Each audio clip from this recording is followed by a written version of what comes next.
नमस्कार, ज्योती फॅशन डिझायनिंगमध्ये आपण आपले स्वागत आहे। आजच्या व्हिडिओमध्ये आपण हा डीप नेकचा मागचा भाग आहे। याच्यामध्ये आपण एक गळ्याची मार्किंग करणार आहोत। आपण थोडा पॅटर्न्स आहे। इथे अर्धा इंच शोल्डर जोडण्यासाठी बाही जोडण्याची जागा सोडायची आणि 2.5 इंच रेडी शोल्डर आणि 0.25 गळ्याची बाजूची शिलाई आणि इथून इथपर्यंत। आणि मागची पट्टी किती आहे? 3 इंच 4 इंच 3 इंच। मागची आपल्याला रेडी 3 इंचाची पट्टी ठेवायची, 3 इंच ठेवायची आहे ना। आणि 0.25 वरच्या बाजूने शिलाई सोडायची आहे। आता इथे आपण हा चौरस केला। ह्या चौरसमध्ये इथे आपल्याला गळ्याचा आकार टाकायचा आहे। तर इथून आपण दोरी किती इंचावर लावतो? 2.5 किंवा 3 इंचावर। मी इथे 3 इंचावर एक निशाण करते, ठीक आहे। आणि इथे 1 इंच असे बाहेरच्या साईडने निशाण करते, 0.75 बाहेरच्या साईडने निशाण करते। इथून आहे असं आपल्याला अशा रीतीने निशाण नाही केलं चालेल, आपण अशा रीतीने करायचं।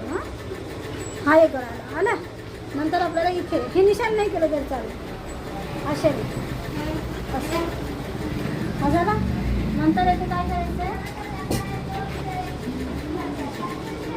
हे बोलायचं आलं झालं ना असं, म्हणजे असा वेगळ्या प्रकारचा गळा इथे होईल आपला तयार।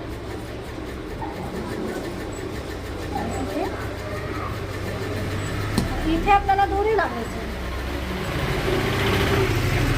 हा गळा आपण बॉननेकमध्ये सुद्धा कटिंग करतो आणि डीपनेकमध्ये कटिंग करतो। आणि आपला बॉननेकमध्ये काय असतो, हे शोल्डर मोठा असल्या कारणाने इथे आपल्याला पॅक येते आणि हे शोल्डर लहान असते, म्हणून आपल्याला इथे थोडी आपल्याला गॅप येईल। अशा रीतीने आपला हा कटिंग केल्यानंतर गळा तयार हो ना। आता आपल्याला समोरचा गळा कटिंग करायचा आहे। समोरचा गळा कसा करायचा? इथे आपण हा जेवढा भाग रेडी घेतलेला आहे इथून घेतला आहे ना आपण, हे जेवढे शोल्डर रेडी घेतले एवढेच माप घ्यायचे घेतले। नंतर इथून 6.5 इंच 6.5 इंच घ्यायचं, 6.5 इंचाचं इथे माप करायचं आणि इथून अशी सरळ लाईन करायची आणि इथे 2.5 इंच घ्यायचं, 2.50 इथून 2.5 इंचावरती केलं। नंतर इथे अशी एक लाईन करायची आणि याच्या अंदर आपल्याला अशा रीतीने हा गळ्याचा आकार करायचा।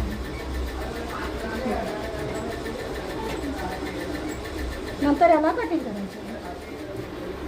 आता अशा रीतीने आपल्याला समोरचा गळा आणि मागचा गळा कटिंग करायचा असतो, झालं।